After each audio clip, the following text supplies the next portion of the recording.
Hello, this is Mike at Gamefromscratch, and welcome to week 9 of This Week in Game Dev, a quick recap of what happened in the world of game development. We'll be covering the week of January the 17th today, so let's jump right in and see what happened. Now, first off, there was 3 releases, major game engine updates. The first one was Unreal Engine 4, patched for 4.11, preview release 2. The majority of it is just fixes and crash releases from release 1. Release 1 had quite a few updates, new platform supports, etc. Release 2 is pretty much just a maintenance release. At the same time, Unity released patch 5.3.1, patch 3, which again is mostly just small fixes and changes. There was Tizen platform, if anybody actually uses that. There was improvements there, and some VR fixes that prevent lost focus apps from throttling the CPU.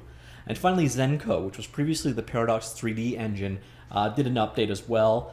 Again, not a whole lot there. Windows 10 certification changes, Skybox compilation, an async debugging problem fixed in that release.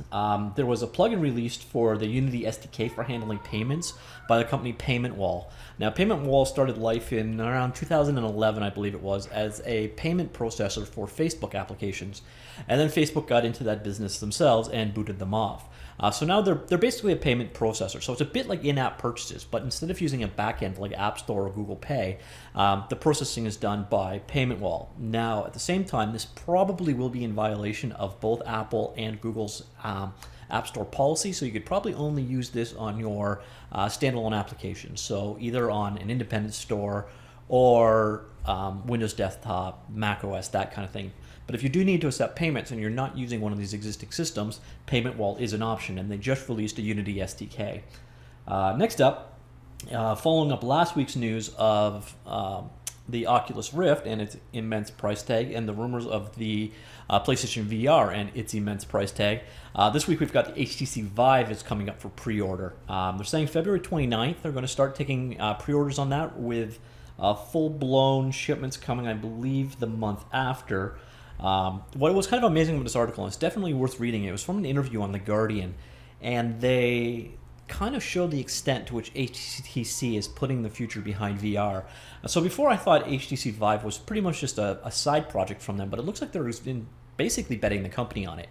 So 2 results out of that interview might be: 1, you may not see too many more HTC phones in the future, which is a bit sad because my HTC One was actually one of the best Android devices I ever owned, and previous HTC phones have been very interesting. Always a little weird, but always a little different as well, and I like that in them. They make a high-quality product, so it could be the HTC Vive is a real winner here. We'll wait and see. Of course, it comes out with a $600 or $700 price tag. It's just going to be a niche product like all the rest of them for now. But the official pre-orders start on February 29th. Sadly, we still have no idea what the costs are involved there. Now, next up, Corona Labs, the makers of the Corona Mobile SDK, released Editor 1.6 this week. It's an IDE extension for the Sublime text. They added some new functionality, nothing extremely clean, but just general round improvements. JetBrains, speaking of IDEs, has just announced, now it's not available, it's not even available in preview yet, that should be in the next week or 2, but they're making a C# IDE.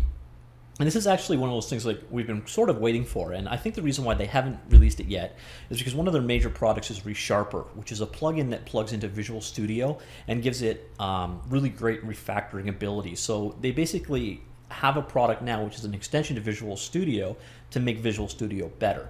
Well, now they're going to be doing a standalone C# IDE, cross-platform, which is really nice, and it's called Project Rider, at least for now. It should be in early access preview in the next couple weeks, and they're aiming for, when did they say? Timeline down here. So early access, okay, towards the end of February. So we've got about a month to wait on that one. And their aim is autumn of 2016 for a release. Now, if you hate mono develop and you're working on Windows, this could be great news for you, because generally JetBrains products such as IntelliJ, WebStorm, and ReSharper have all been really solid. So it's nice to see them take a formal move into the C# developer world. Another kind of minor announcement this week was Valve released the Steam Link SDK. The SDK is a C-based program interface for their Steam Link product. Now, Steam Link is One was in the ongoing desktop box integration, and it's the whole idea behind it is basically you plug this guy into your big screen TV, and then you stream your Steam content from another machine in the house. The SDK is available. It gives you support for OpenGL ES2, Qt 5.4, as well as the STL graphics library 2.0 version.